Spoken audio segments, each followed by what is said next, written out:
शरीके जुर्म न होते तो मुखबरी करते, हमें खबर है लुटेरों के हर ठिकाने की। मुश्किल वक्त में साथ रहने वालों को दुनिया याद रखती है और तारीफ भी करती है, लेकिन मुश्किल वक्त में साथ छोड़ने वाले इब्नुल वक्त कहलाते हैं, चढ़ते सूरज के पुजारी कहलाते हैं और ऐसे लोगों की जगह तारीख का कूड़ेदान बनती है।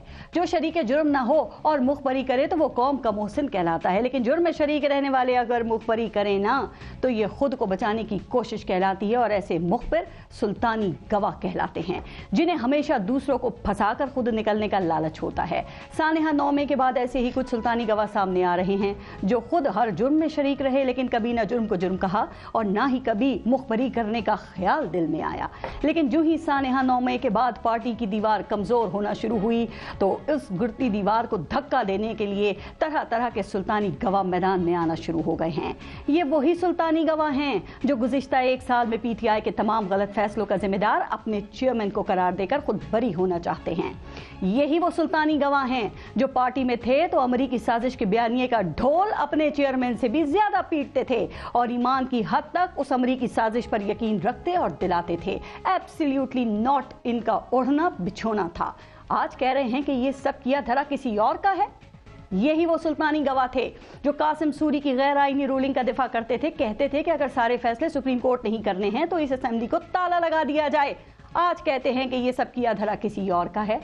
यही वो सुल्तानी गवाह थे जो आदम एतमाद के बाद असेंबली से इस्तीफे देने के हक में थे। अपने इस्तीफे खुद हाथ से लेकर स्पीकर को दिए, इस्तीफे कबूल करने की दुहाई मीडिया पर भी दी और फिर अदालतों में भी चले गए और आज कहते हैं कि वो तो असेंबली से इस्तीफों के खिलाफ थे। यही वो सुल्तानी गवाह हैं जो पंजाब और केपी असेंबली की तहलील के वक्त न सिर्फ खामोश थे बल्कि उस फैसले का दिफा करते थे, उसको मास्टर स्ट्रोक कहते थे, फौरी इलेक्शन की कुंजी कहते थे और आज कहते हैं कि वो असेंबलियों की तहलील के खिलाफ थे और ये सब किया धरा किसी और का है।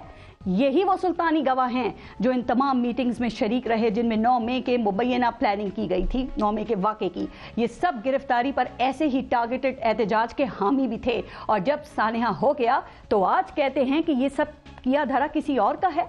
तो भाई अगर ये सब किया धरा किसी और का ही था तो आप उस वक्त कहाँ थे, खामोश क्यों थे, क्यों नहीं बोले कि ये सब किया धरा किसी और का है। लेकिन अब ये लोग मासूम सी शक्लें बनाकर टीवी चैनल्स पर आ रहे हैं। पता नहीं अब भी खुद को ही धोखा दे रहे हैं या एक बार फिर अवाम को धोखा देने की कोशिशें कर रहे हैं। लेकिन जनाब, अवाम जान गई है कि ये सब किया धरा इन्हीं का है। और जहां तक किए धरे की बात है ना, तो आज पाकिस्तान तहरीक इंसाफ सिविलियंस के फौजी अदालतों में ट्रायल के खिलाफ सुप्रीम कोर्ट में खड़ी है, लेकिन उनके अपने दौरे हुकूमत में 25 सिविलियंस के मुकदमा फौजी अदालतों में चलाए गए। क्या ये उनकी जिम्मेदारी लेंगे या उस पर भी यही कहेंगे कि ये सब किया धरा किसी और का है।